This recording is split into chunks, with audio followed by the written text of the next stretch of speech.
Delhi daily. हमारे इस खास कार्यक्रम में आपका स्वागत है। इस खास प्रोग्राम में हम आपको दिल्ली की हर हलचल से करवाएंगे रूबरू। सियासत से लेकर आपके सरोकार से जुड़ी हर खबर दिल्ली डेली।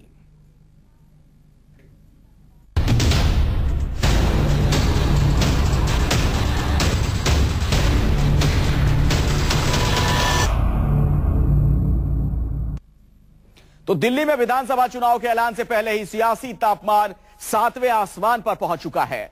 बीजेपी, आम आदमी पार्टी और कांग्रेस ने अपने तरकश से तीर फेंकना शुरू कर दिए हैं।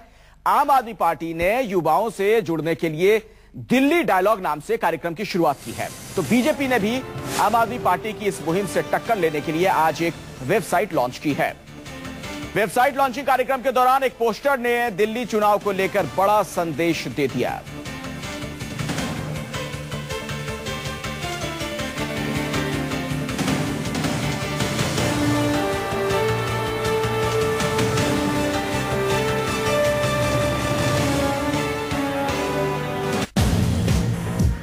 दिल्ली में क्या विधानसभा चुनाव 2015 में होंगे? इस खबर पर इसलिए मोहर लग रही है क्योंकि दिल्ली विधानसभा चुनाव को लेकर बीजेपी ने आज एक वेबसाइट लॉन्च की है।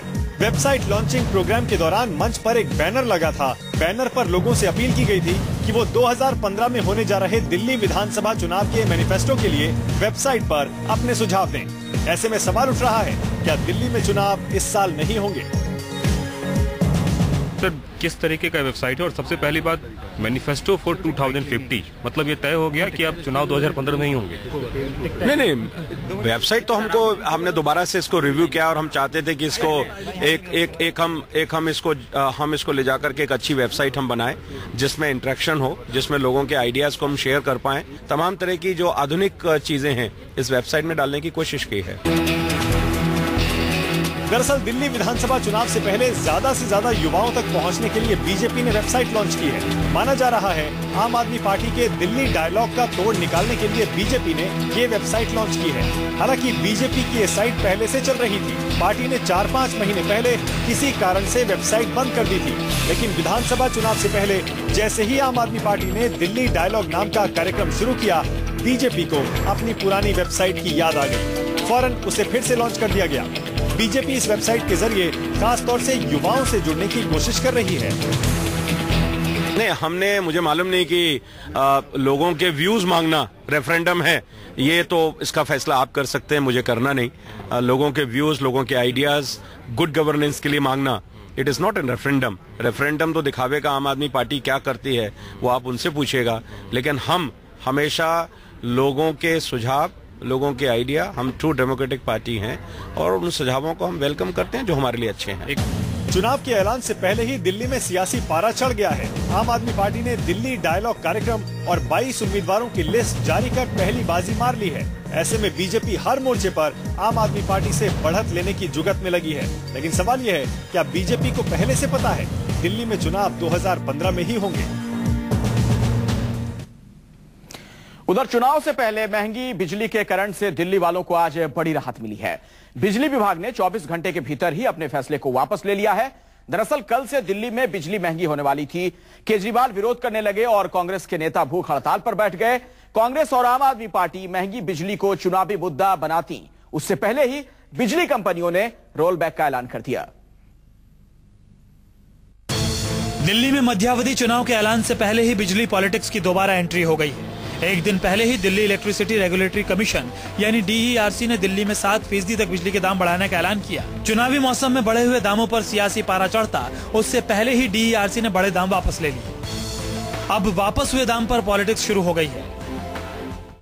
मुझे लगता है कि सरकार ने जो कल फैसला किया था वो बिजली कंपनियों के दबाव में फैसला किया था, लेकिन जब जनता के आक्रोश का और आम आदमी पार्टी के जो आंदोलन की बात जब सुनने में आई, तब इनको समझ में आ गया कि तो लेने के देने पड़ जाएंगे। तो अब वोट बैंक की वजह से और लोगों के डर की वजह से इन्होंने फैसला वापस किया है। बढ़े हुए बिजली के दाम वापस होने का क्रेडिट आम आदमी पार्टी और कांग्रेस दोनों ले रही है। पहले बिजली के बढ़े हुए दामों पर सियासत कर रही आप, अब उसकी वापसी पर सियासत कर रही है।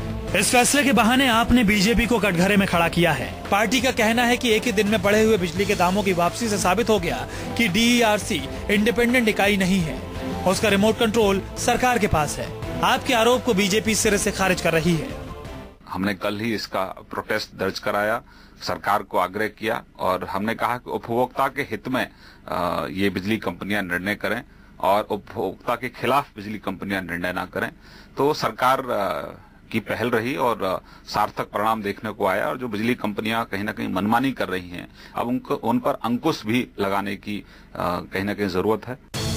बिजली के बिल को मुद्दा बनाकर आम आदमी पार्टी ने पिछले विधानसभा चुनाव में शीला सरकार को सत्ता से बाहर कर दिया था। बिजली का कनेक्शन जोड़ने खुद अरविंद केजरीवाल गली गली गए थे। चुनाव के ऐलान से पहले बढ़े बिजली के दामों को आप फिर से चुनावी मुद्दा बनाने की तैयारी कर रही थी, लेकिन उससे पहले बिजली कंपनियों ने रोल बैक का ऐलान कर दिया। मेरे ख्याल उन्होंने कैलकुलेशन में कोई गलती कर दी थी तो वो विड्रॉ कर लिया है ऑर्डर। तो सर वापस की वजह क्या कुछ हो सकता है? मैं आपसे कह रहा हूँ पॉलिटिकल हमें नहीं मालूम है डीईआरसी पे क्या पॉलिटिक्स हो गई है, वो तो इंडिपेंडेंट है। अपने बयान में बिजली कंपनियों ने कहा है कि वो समीक्षा के बाद बिजली के दाम पर फैसला लेंगे, लेकिन इस बीच सवाल उठने लगा है कि क्या बिजली कंपनियों ने सरकार को भरोसे में लिए बिना ही दामों को बढ़ाने का ऐलान किया था।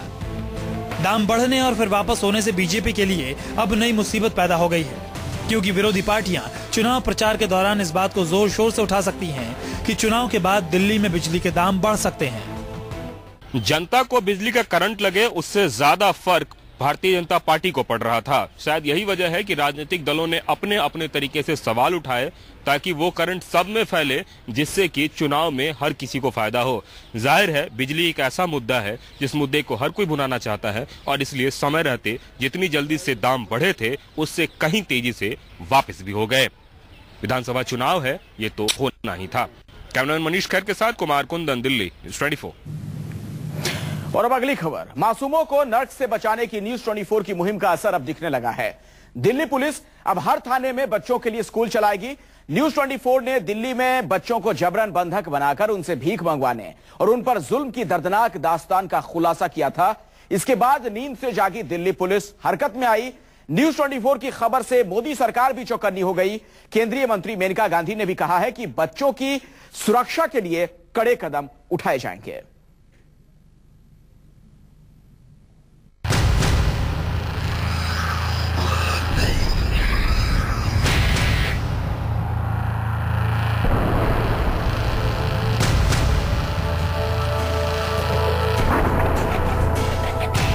न्यूज़ 24 ने बेबस और बेसहारा बच्चों पर देश की राजधानी में होने वाले जुल्म दिखाए।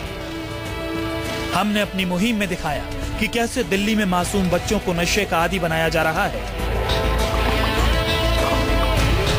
उन्हें भीख मांगने के लिए बंधक बनाकर रखा जाता है।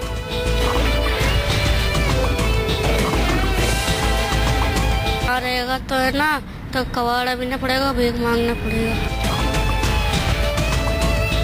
हमने अपनी मुहिम में दिल्ली की सड़कों पर रहने वाले उन बच्चों का दर्द दिखाया जिनका शारीरिक शोषण होता है। जो बड़े बड़े लड़के होते हैं वो गलत काम करते हैं, सिलोसन पिला के गलत काम कराया जाता है।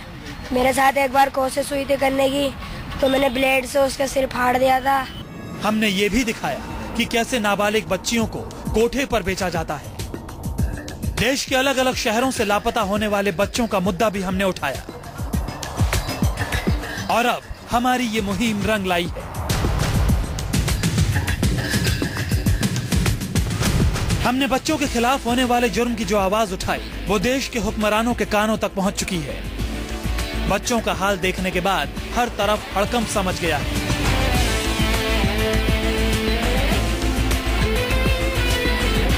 महिला एवं बाल विकास मंत्री मेनका गांधी को सामने आना पड़ा और कहना पड़ा कि वो ऐसे बच्चों की मदद के लिए फौरन एक्शन लेंगे। इस पर हम लोग बहुत गंभीरता से काम कर रहे हैं। चाहे महिला एवं बाल विकास मंत्रालय हो या फिर दिल्ली पुलिस, हर तरफ न्यूज़ 24 की मुहिम का जिक्र हो रहा है। दिल्ली पुलिस की आंखें भी हमारे इस प्रयास के बाद खुल चुकी हैं। न्यूज़ 24 लगातार एक मुहिम चला रहा था और दिल्ली में ऐसे बच्चे जो कि अपने घरों से भटक गए हैं, नशे के आदी बन चुके हैं, उनकी कहानी दिखा रहा था और उसका असर भी अब देखने को मिल रहा है। दिल्ली पुलिस ने एक मुहिम शुरू की है जिसके तहत तमाम ऐसे बच्चे जो कि दिल्ली के अलग अलग रेलवे स्टेशन पर रहते हैं, नशा करने के आदी हो गए हैं, कोई काम नहीं करते हैं, उनको नशे की लत से दूर किया जा रहा है और उसके बाद उनको पढ़ाया लिखाया जाएगा। और इसके लिए दिल्ली पुलिस ने अपने थानों के अंदर ही जगह देने की मुहिम शुरू कर दी। और दिल्ली पुलिस के अफसर न सिर्फ न्यूज़ 24 के प्रयास की तारीफ कर रहे हैं, बल्कि उन इलाकों में कार्रवाई की बात कर रहे हैं जिन इलाकों को हमने दिखाया है। पहले तो कॉम्प्लीमेंट करना चाहूँगा न्यूज़ 24 चैनल को स्पेशली, जिन्होंने ये मुहिम चलाई है और आइडेंटिफिकेशन का एक काम शुरू किया है एटलीस्ट उन एरियाज़ में जो एरियाज़ प्रोन हैं इस मुसीबत से, इस परेशानी से, जो ड्रग्स की परेशानी है। न्यूज़ 24 ने वो एरियाज आइडेंटिफाई करके बताया भी है और वहाँ पर काफ़ी एक्शन भी हुआ है। अब सभी बेसहारा बच्चों पर हो रहे जुल्मों को रोकने की बात कर रहे हैं, लेकिन सवाल ये है कि चाहे सरकार हो या फिर पुलिस, वो इस तरह की खबरों का इंतजार क्यों करती है? आखिर क्यों हमें देश के भविष्य यानी मासूम बच्चों की बदहाली दिखाने के लिए मुहिम चलानी पड़ती है? सरकार और पुलिस बच्चों को नर्क जैसी जिंदगी से निजात दिलाने के लिए हमेशा अपना मिशन जारी रखे। प्रशांत देव के साथ मोहित मल्होत्रा, दिल्ली, न्यूज़ 24।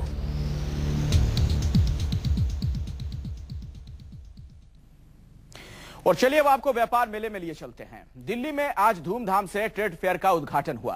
राष्ट्रपति प्रणब मुखर्जी ने ट्रेड फेयर की शुरुआत की। इस बार मेले में करीब 2500 स्टॉल लगाए गए हैं।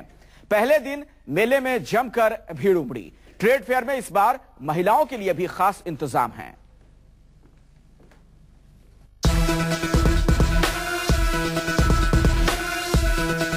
दिल्ली के प्रगति मैदान में राष्ट्रपति प्रणब मुखर्जी ने आज ट्रेड फेयर की शुरुआत की। 14 से 27 नवंबर तक चलने वाले इस ट्रेड फेयर में दुनिया की जानी मानी कंपनियों ने शिरकत की है।